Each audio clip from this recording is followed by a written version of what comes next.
राम जय राम जय जय राम।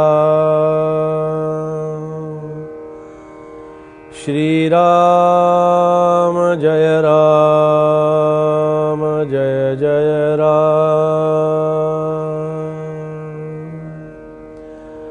तुला मागतो रामदासा दयाळा,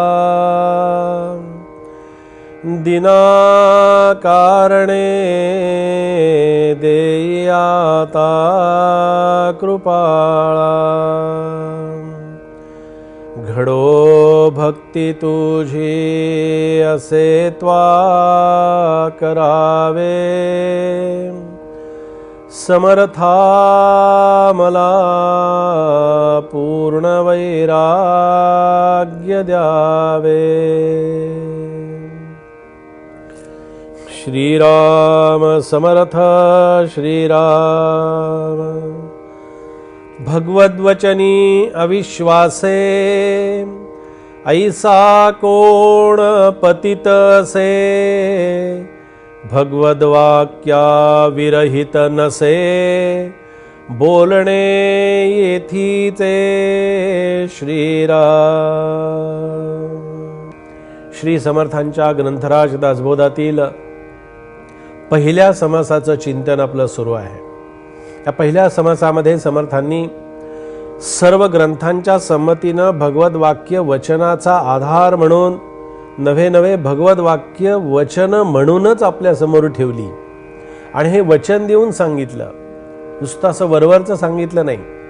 आपण नेहमी एक विचार करावा, नेहमी एक लक्षात ठेवावं की भगवद वाक्यावरती आणि भगवद वचनावरती अविश्वास हा माझा एक स्वभाव तयार झालेला असतो। पहा, चिंतन आपण करूया।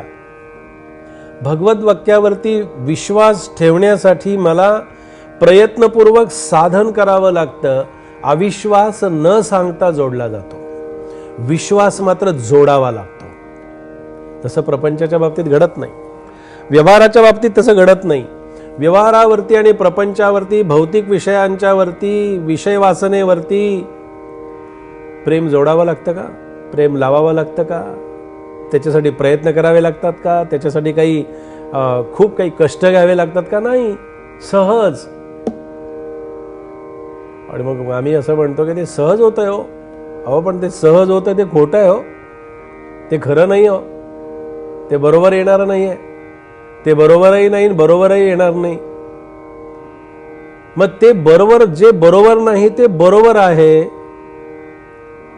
असं आम्ही कितीही बरोबर सांगण्याचा प्रयत्न केला, ते बरोबरच आहे या समजुतीनं आम्ही जे खरं बरोबर आहे ते कधी घेतलंच नाही।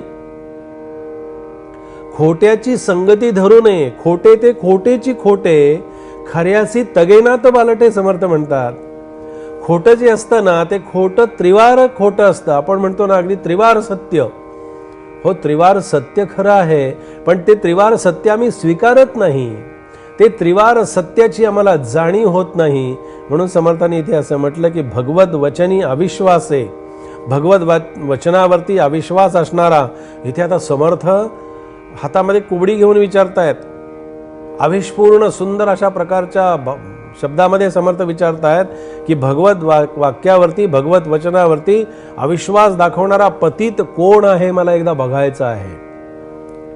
समर्थांची ती धारधार वाणी आणि समर्थांचं ते प्रखर अशा प्रकारचं चिंतन जर आपण ऐकलं आणि श्रवण केलं तर नुसता जय जय रघुवीर समर्थाचा घोष आणि ती गर्जना ऐकली की चेतना निर्माण होते।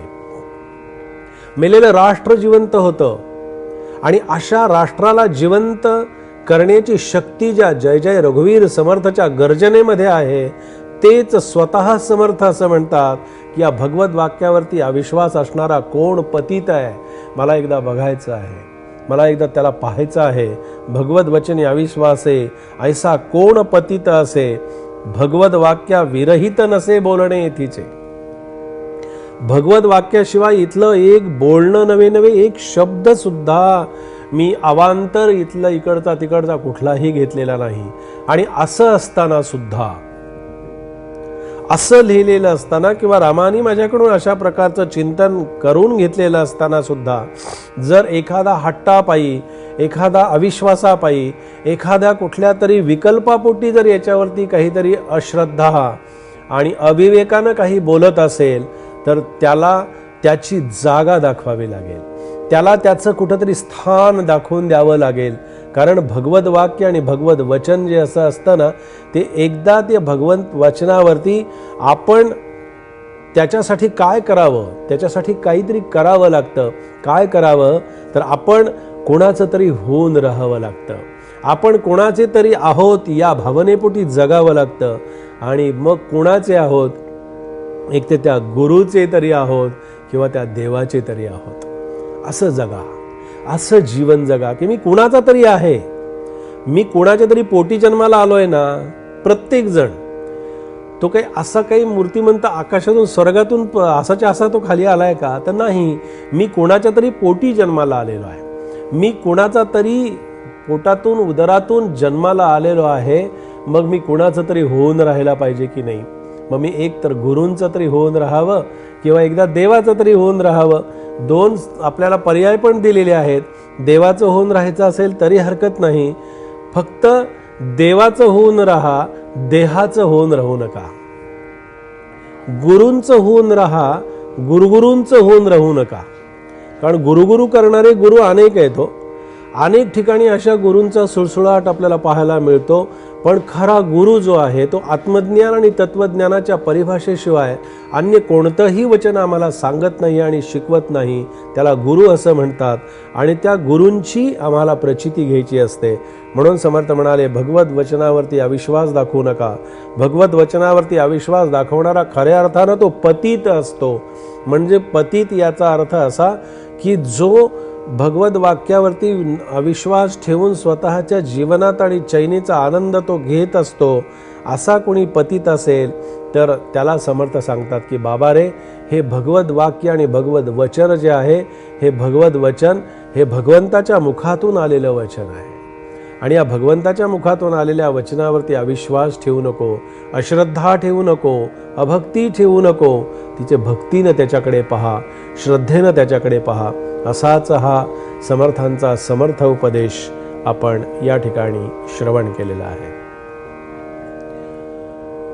जय जय रघुवीर समर्थ.